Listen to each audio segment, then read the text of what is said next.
questions for Coach Elander.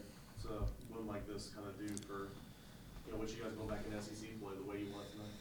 Yeah, I mean, there were some things we did well, and there were some things we did not do well at all tonight. But never take for granted a chance to win a ball game on your home field, and to be able to have again. We feel if we get to hit last at our home park, we feel good about it. So really good to see Grimm get that swing. But there's some things we'll adjust. But anytime you win a ball game is a good day. I think he was over 4 in his last at bat, down on 3 strikes. What was different? And I know it was the first pitch, but what was different about that final at bat? I just think he slowed down a little bit. I mean, that was a very uncharacteristic at-bat, the one before, just kind of swinging through some breaking balls that honestly really weren't even competitive pitches at that point. So, again, even though that he's been in the program a while, I mean, it is still baseball. Sometimes guys have to fight in those big moments of it's usually do less. Human nature is you think you swing harder or do things a little bit better, but usually when the guys just relax and play baseball like he did in the ninth, you get the result that you want.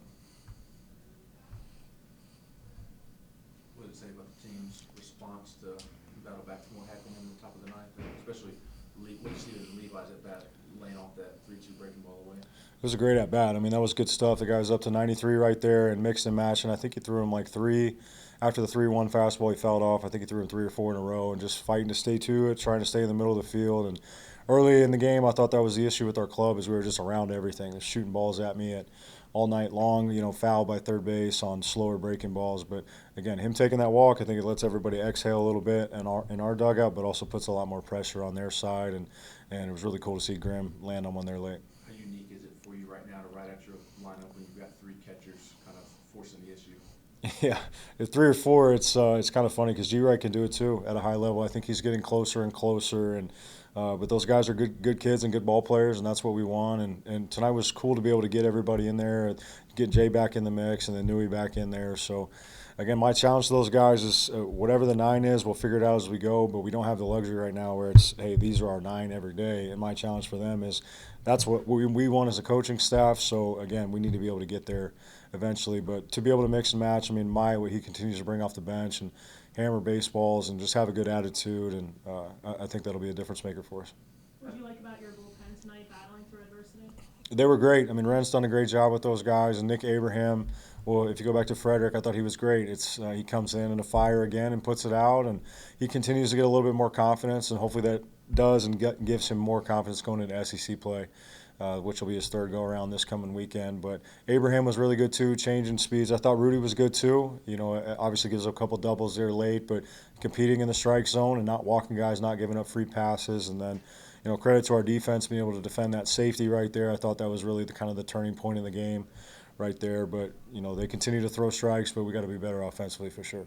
As a base runner, how hard is it, that Myatt, it was just rocketed, line drive off the wall, like Jay was saying, how hard is that to kind of know to hold, go back and tag, take off? I mean, that looks like a difficult play for a base runner. It is a difficult play, but we always tell our guys if the read is right, the number of outs is irrelevant, right? So in that case, you have 1 out, you're going to err on trying to score right there in any capacity. And that ball was crushed, and that guy can really throw that's in right field. But one that's at that lower launch angle, you want the guys to stay off and work towards third base or open the ball and let it play out. And Jay will tell you, and he's a pro, he's just a little in between right there, and then it hits up off the wall. We don't have a chance to get him in there. But mistakes like that at times can get you beat in league play, and our guys know that, and so we need to adjust, and we'll get better about it. But yeah, that's when we need to do a little bit better.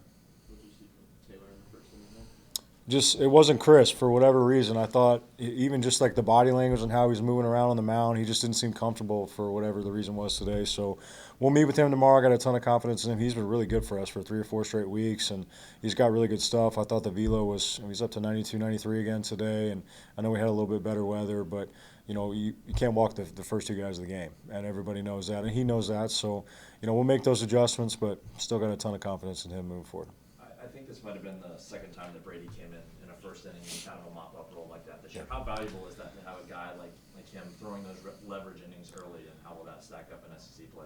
Yeah, it's massive. Well, hopefully that's not a theme where he's coming in the first inning a lot. But he's a guy I just have a ton of confidence in. I know he's going to throw strikes, and Ren did a good job with him today, kind of going a little bit more north and south with the heater. He's been getting jumped. They've been ambushing him and shooting balls through the middle, so he threw some good changeups and some good sliders. So I think as he continues to hit different quadrants with the strike zone, it'll give him more success not only versus lefties, but righties as well. But he's a guy that I feel comfortable, whether it's the first to put out a fire, end the game in the ninth, or fifth, you need a punch out or a double play ball. He's a true Swiss Army knife for our pitching staff.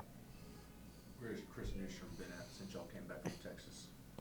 Yeah, we've met a few times now up in the office, and we all feel the same way. We're not getting the results that we want. So at this point, we're continuing to go through the process and make sure that he's doing the work that he needs each day to continue to get better, because he's extremely talented. But we look at some quality at bat percentage and some hard contact stuff. So we try to give him some objective measures that he can look at. And we even talked about it up in the office, just kind of hitting the reset button. There's plenty of year left. You're 50 at bats in, but there's plenty of ABs left. But the competition within the team, that's going to continue to be a theme. But with how talented he is, he's going to continue to get opportunities.